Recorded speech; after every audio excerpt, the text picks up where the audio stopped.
Assalamualaikum warahmatullahi wabarakatuh. Assalamualaikum warahmatullahi wabarakatuh. Teman-teman dimanapun berada, kali ini gue bersama temen gue Delvia Betania. Hari ini mungkin agak sedikit berbeda daripada konten-konten yang lainnya.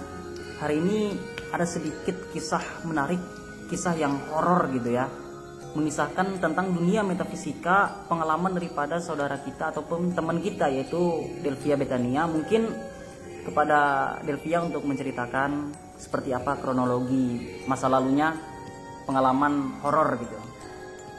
Ya, sebelumnya perkenalkan, nama saya Delvia Betania. Saya punya pengalaman semasa saya SMP, mungkin nggak terlalu serem ya, nggak terlalu creepy. Cuman memang ya untuk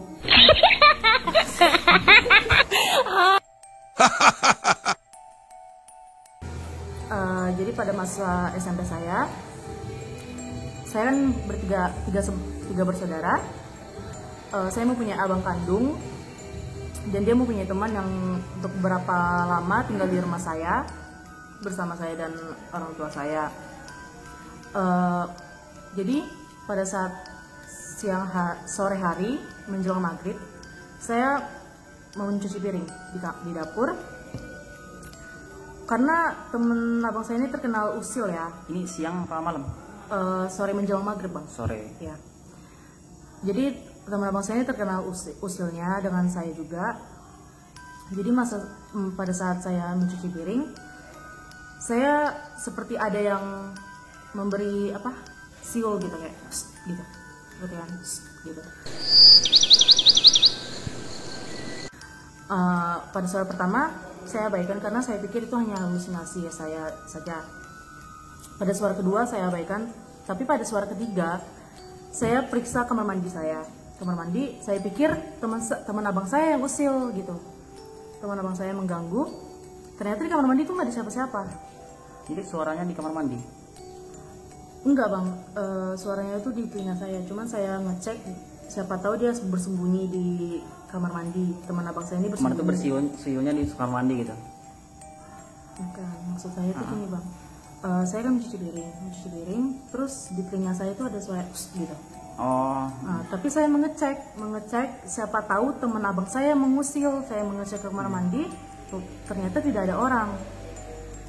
Nah lalu saya lanjutkan lagi kegiatan saya, pekerjaan saya, dan terjadi lagi suara seperti itu.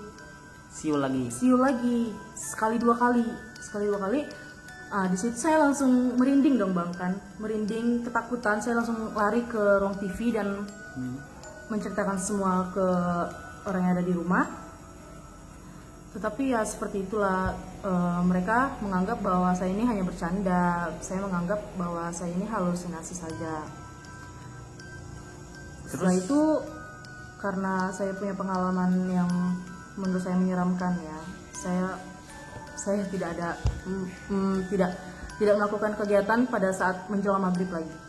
Saya menyiapkan semua pekerjaan rumah sebelum maghrib. Mulai dari itu gitu? Mulai dari itu. Jadi udah ditanya ke orang tua atau suara apa gitu? Atau pernah terjadi sebelumnya nggak? Belum pernah, bang. Belum pernah, baru itu. Karena kan saya pikir dia yang ngusil gitu, dia yang mengganggu saya, teman abang saya ini. Serem juga ya. Sebenarnya sih kalau nggak terlalu serem sih, kayak biasa aja gitu. Lalu pengalaman kedua terseram itu kepada adik saya. Adik kandung nih? Adik kandung saya. Adiknya laki-laki, perempuan? Laki-laki. Nah, menurut cerita mama, adik saya ini buang air kecil sembarangan tanpa permisi. Setelah pulang dari situ, setelah buang air kecil itu, kaki dia langsung pincang. Jalannya itu seperti pincang. Setelah dia buang air kecil sembarangan. Di luar? Iya, di luar. Di daerah SD-nya. Di rumah kan bisa juga sembarangan? Enggak, di luar. Di dekat daerah sekolahnya. Setelah pincang-pincang, kami pikir itu hanya kesleo biasa gitu. Jadi jalannya kayak orang pincang, bagaimana orang pincang yang seperti ditarik gitu loh bang, kakinya itu ditarik. Yang kanan apa yang kiri? Sebelah kanan, sebelah kanan ditarik. Setelah itu kami manggil tukang urut dong, ya kan, manggil tukang urut untuk ngurut kakinya, siapa tahu sakit. Ternyata katanya tidak ada sakit sama sekali di bagian kaki kanannya itu. Padahal kaki kanannya ini kalau dibawa jalan tuh sakit bang, dibawa jalan tuh sakit. Diurut nggak sakit gitu? Diurut nggak sakit, nggak terasa sama sekali sakitnya. Jalan sakit? Jalan sakit. Setelah diurut itu kok masih sakit ya gitu. Pas waktu itu dia tidur di kursi, di sofa, kami manggil tukang urut lagi. Manggil tukang urut lagi, pas diangkat ke bawah karena keadaannya tidur dan dia sulit bangun waktu itu. Dia angkat untuk tidur di bawah. Kata mama saya dan tukang urut itu, kok berat ya dia. Itu posisi malam? Siang bang. Siang juga? Pas mengurut, siang pas mengurut itu tuh kok berat ya, kata tukang urut itu. Setelah itu diurut lagi, diurut kedua kalinya itu tetap aja masih sakit. Pada malam harinya kami sekeluarga berbincang dengan tetangga di rumah saya. Nah, adik saya ini tidak biasanya bersikap, tidak biasanya itu maksud saya tuh dia pulang main dari teman-temannya di komplek, main ke rumah tuh langsung ke kamar. Biasanya berbincang dulu dengan kami gitu kan, berbahasa basi, ya, langsung nyelonong gitu. Terus kami abaikan, kami nggak nyadar kenapa dia gitu, nggak nyadar. Setelah itu kami melihat ada tetesan darah. Di mana? Dari kamar, dari ruang TV ke kamar. Ruang TV berarti? Ke kamar, yang dia kan ke kamar. Jadi adik Delvi ini jalannya dari arah ruang TV ke kamar gitu? Iya. Terus? Darahnya itu masih segar, sangat-sangat segar, masih darah segar tuh kayak mana, warna merah gitu, masih segar banget pokoknya. Biru? Merah? Merah, masih segar. Jadi memang tetesan darah tuh kayak mengikuti dia gitu loh bang. Tetesan itu mengikuti dia gitu. Terus disitulah kami kayak mikir, oh iya nih berarti ibaratnya ada yang ngikutin. Nah, lalu tetangga saya ini inisiatif. Menurut pengalaman dia di kampung, katanya itu ya pakai sapu lidi ya. Sapu lidi? Ya, pakai sapu lidi, diempas-empaskan di bagian dapur, ruang tamu gitu. Terus lalu dikasihin doa. Setelah itu kami lap jarahnya. Pada hari itu juga? Pada hari itu juga kami langsung lap. Kami besoknya lalu kami panggil, ada kenalan dari tetangga kami, kenalan untuk yang katanya itu bisa untuk menyembuhkan hal-hal seperti itu. Dan ya puji Tuhan adik saya langsung bisa jalan seperti biasa. Oh, ngeri juga nih ceritanya. Jadi darah itu seperti apa? Itu nggak ditanya sama adiknya, apakah darah itu darah dia gitu atau gimana? Pas kami periksa kakinya, kami periksa badannya, itu tidak ada luka sama sekali bang, sama sekali tidak ada luka. Ditanya ke adiknya apa jawabannya? Ditanya ke adiknya, dia diam aja, dia nggak ada merespon gitu, kayak seolah-olah bukan dia yang mengendalikan.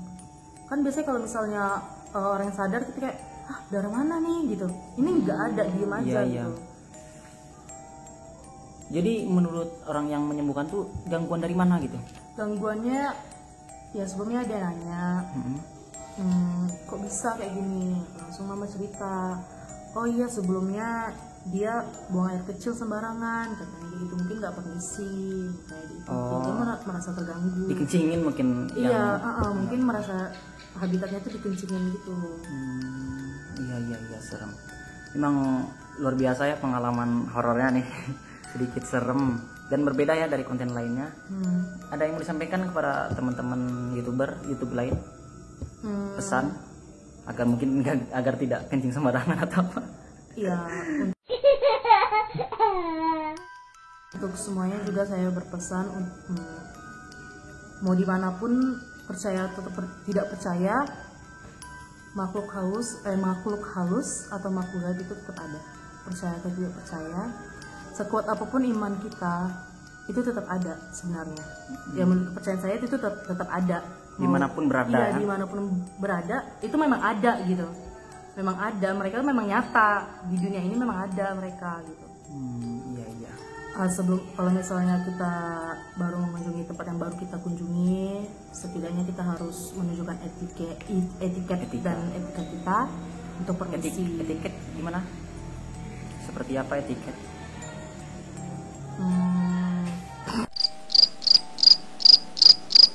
Jadi intinya untuk semua kita harus tetap percaya bahwa kita ada lebih kuat. Iya.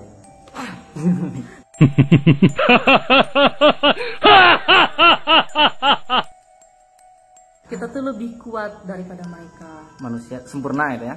Iya, karena kita lebih sempurna daripada mereka. Dan teman saya juga berkata, manusia ini sebenarnya melebihi mereka. Manusia ini bisa bersikap seperti melebihi mereka gitu. Manusia ini bisa bertingkah seolah-olah mereka tuh lebih dari iblis, lebih dari yang Lucifer gitu. Sempurnanya itu memang berbeda gitu ya manusia. Iya, memang sudah dirancang Tuhan. Nah teman-teman, jadi dengarkan nih pesan.